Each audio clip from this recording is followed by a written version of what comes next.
Hello and welcome to this briefing with the Jerusalem Press Club. I'm Jonathan Beck, Director of Content. Our guest today is Brigadier General in Reserve Amir Avivi, founder of IDSF, Bidchonistim, the Israel Defense and Security Forum. We are grateful to have you, Amir, with us speaking from the Hamptons. Right. Hoping that it won't start raining outside here. So we spoke earlier with Gershon Basking about the ceasefire talks in Gaza, but I want to focus now on the West Bank operations that have been taking place in Jenin, in Nur Shams. It seems like the IDF is taking the lessons it learned in Gaza and trying to uproot another segment of, let's call it, the firing of Iran. Is that correct? Yes, what we see is that Hamas is being destroyed in Gaza and its capabilities to launch attacks are diminishing dramatically. You know, Hamas in Gaza is running out of rockets, of capabilities. The fact that the IDF destroyed all its industries inside Gaza and also closed the Egyptian border basically creates a situation where Hamas is running out of munition and also operatives as the IDF is on a daily basis degrading its capabilities. Therefore, Iran is shifting strategy and putting more and more effort on Jordan and Samaria by smuggling huge amounts of weapons through Jordan into Israel. Unfortunately, Israel hasn't closed the border with Jordan the way it did in other borders. There is no sophisticated fence in this area, not enough forces, 200 kilometers of border that is not secured properly, and this enables Iran to move weapons into Jordan, Samaria, into the West Bank, and weaponize and also fund terror infrastructure. They are helping build the capabilities of improvised explosive devices and car bombs. They're trying to go back to the suicide bomb attacks as we saw it in the early 2000s. And the IDF, with the forces it has, because we have to remember, most of the forces are in the south and in the north, is operating and foiling these attacks. Overall, the intelligence is good. The Shin Bet is doing a good work, but it's not 100%. And we're always worried about the 1, 2, 3% we don't know and what the consequences will be. Talking about how devastating improvised explosive device attack or car bomb attack might be.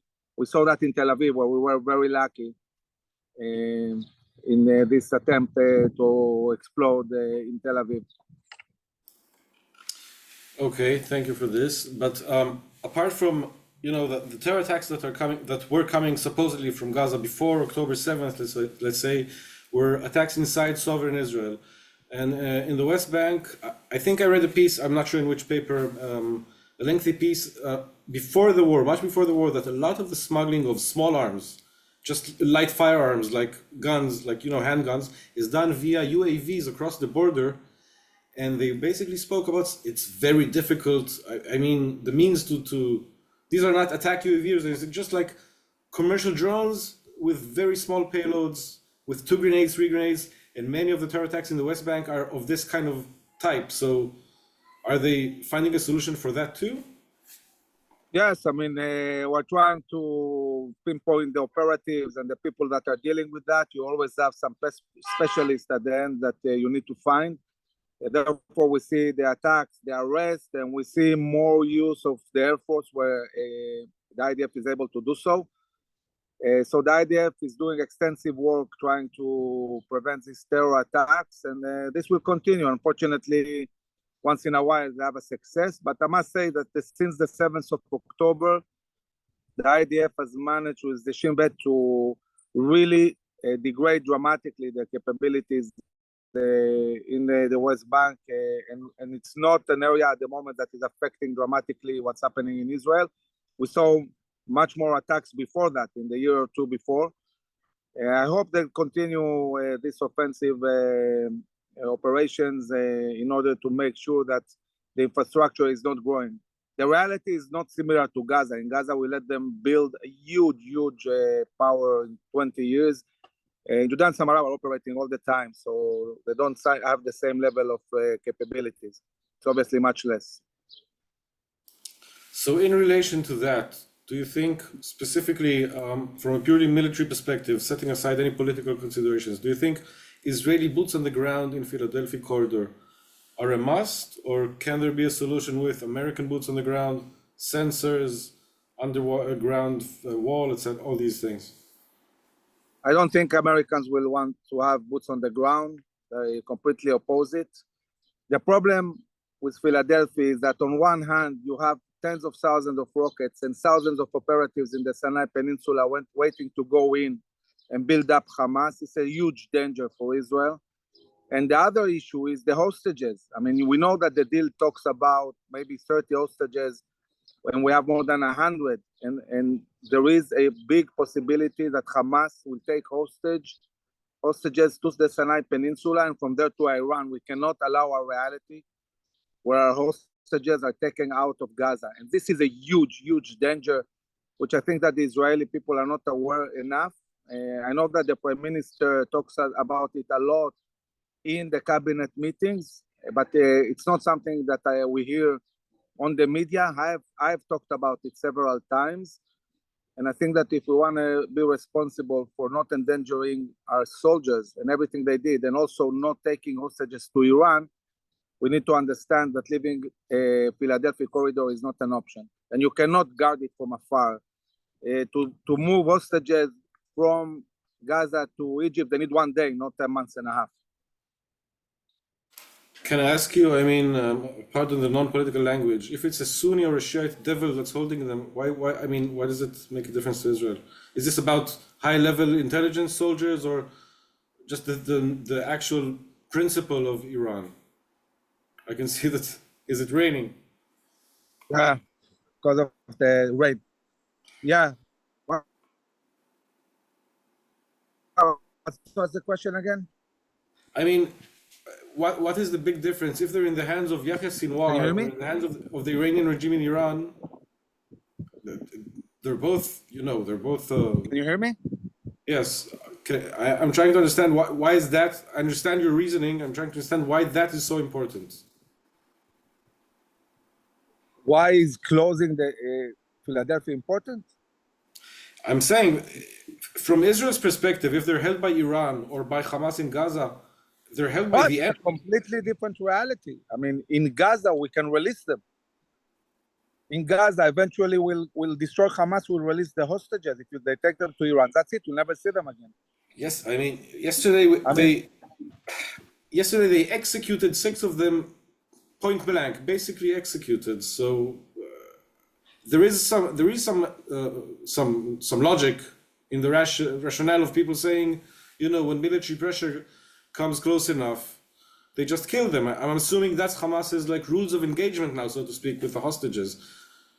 Kill the asset before you lose the asset. Look, it's a common practice when you have hostages that terror organizations kill them. But you cannot surrender to terror. If you surrender to terror, they will take more and more hostages. This is what they want to do. They are seeing now exactly what they planned. They want to see the Israeli society fighting. They want surrender. They believe that if they take hostages, we won't be able to fight. We won't be able to destroy them. And this is not something we can allow. We need to create a reality where we can destroy Hamas, where we can put a military pressure to make them surrender. The last time we got hostages, it was because of military pressure. Now, Hamas strategy is not to release hostages. They're not interested in releasing hostages. They want to see the Israeli society in turmoil. They want to see demonstrations. They want elections. They believe that if this will happen, then the war will stop. The goal is to stop the war. And this is exactly what we cannot give them. We need to destroy them. And I believe that the day we'll kill Sinwar, the day we'll manage the humanitarian aid and make sure it doesn't go to Hamas, but to the society, we'll have more cooperation from the society. I must say that Hamas, there are many, many hostages, they don't know even where they are. They're not controlling what's going on in Gaza. And even this killing, I'm not sure it's from a command from Sinwar. It might be a local initiative. We don't know. So yes, we have to release the hostages, and we have to do it. It cannot be by surrendering. It cannot be by weaponizing Hamas again, and it cannot be by allowing Hamas to take our hostages to Iran and losing completely control of the reality. We need to make sure that the hostages stay in Gaza. And this is the way we can reach them. And therefore, discussion is very, very serious. And it's not, people tend to politicize this whole discussion. It's not about politics. It's about national security. It's about how to achieve the goals of war. Okay, I have two questions from reporters about the West Bank, but I would just like to wrap up the Philadelphi Corridor issue. Would you, in your mind, do you think after a hypothetical hostage deal is achieved, Israel could be able to withdraw from that border and leave it, guarded by sensors or something? Because that's what is implied by what you say. I don't think Israel will ever be able to withdraw again from Philadelphi Corridor. I think that we have to take care of our own security. We cannot. I mean, one of the goals of war is not allowing the buildup of a terror army again in Gaza. The one thing we need to do not to allow this is control the border of Philadelphia. So I don't think we can go out of the border again. Okay, but that would require, I think, rewriting parts of the Egypt-Israel peace accords, because it has nothing to do with the Israeli-Egyptian peace. Zero. Really? We did this peace agreement when we were controlling Philadelphia in Gaza. This peace agreement was when Israel was in full control of Gaza. How can it? What does it have to do with the peace agreement? I understand. Okay, I want to ask you some questions from reporters before we wrap up. First of all, a reporter from Kan radio in English says most of the IDF efforts in the West Bank have been in Samaria, in Jenin, Tulkarem, in the northern part of the West Bank. Is the IDF going to do the same kind of sweep of anti-terror operations in the southern part of the West Bank? The IDF operates according to precise intelligence.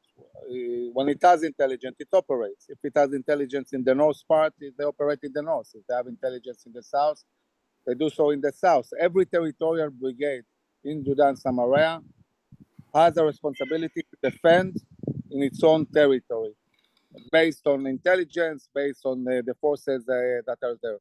But one of the reasons we see how we degraded, how we really have problems in the north parts of Judah and Samaria is mainly because of the disengagement. We took out our towns. We lost control of the area just as we did in Gaza. Basically, Jenin became half Gaza. We lost control in this area in the last years due to the fact that we don't have towns that really create boots on the ground in the area, and therefore Jenin looks different from other places. It's a big challenge, but this is why the IDF is operating. We can just be thankful the terrain there is easier to dig, because I think it's harder to do tunnels.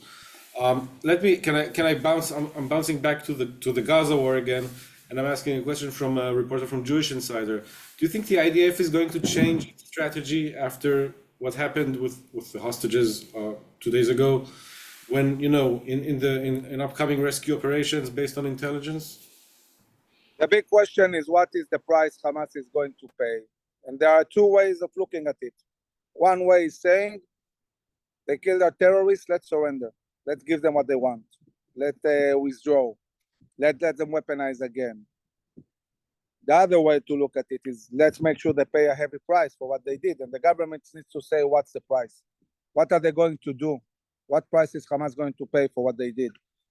And I think that all the Israeli society expects the government to do something. And what it is, the government needs to explain to the Israeli people, what is the red line? What are they going to do to punish Hamas for what they did? Or to surrender to their demands. This is the two choices we have. And this is the discussion that the Israeli society is having. What is the strategy? Okay, thank you very much for this. Last question before we finish. What can we expect in the sense of, the scope and length of operations in the West Bank? The Gaza war is nearing a year mark and it doesn't look like it's ending. So, This war is going to be very long. I mean, in Operation Defensive Shield, it took us a month and a half to gain control of the cities in Judea and Samaria. It took us 5 years to stabilize the situation. In Gaza, we created a monster. Hamas is the size of all of ISIS. And ISIS, it took years with the whole global coalition to deal with. So the IDF is doing an amazing job. They're achieving things that the global coalition took years to achieve. But we have to understand, to really, really dismantle all this terror infrastructure, it will take a long, long time. It can take a year or two. Of course, it will depend on the leadership of Hamas. If we manage to reach the leadership, Sinwar, his brother, spokesman, this might fall apart. But we cannot count on it. We have to continue operating. There are still many terrorists in Gaza, in the north, in the center, in the south. And it's a long journey to deal with this. And the same goes for the West Bank. It's a long-term process. As long as we have Iran pushing all the time money and capabilities, as long as we have incitement from Hamas, Palestinian Islamic Jihad, and the Palestinian Authority, which are a swamp that creates endless amount of mosquitoes that we need to deal with, if we don't de-radicalize this society, if we don't change things from really the source of the education, we'll probably have to deal with this in the very long term. Okay, so as often we end up all roads lead to Tehran, sadly, in a bad way. Brigadier General in Reserve Amir Avivi, thank you very much for your time. I would just like to thank my colleague Ali Naor for producing 2 of these webinars today, and to mention to our viewers that all this content is available on our YouTube channel, Jerusalem Press Club, a few hours later after it's created. Thank you again for your time, and we'll meet again next time. Thank you. Thank you very much.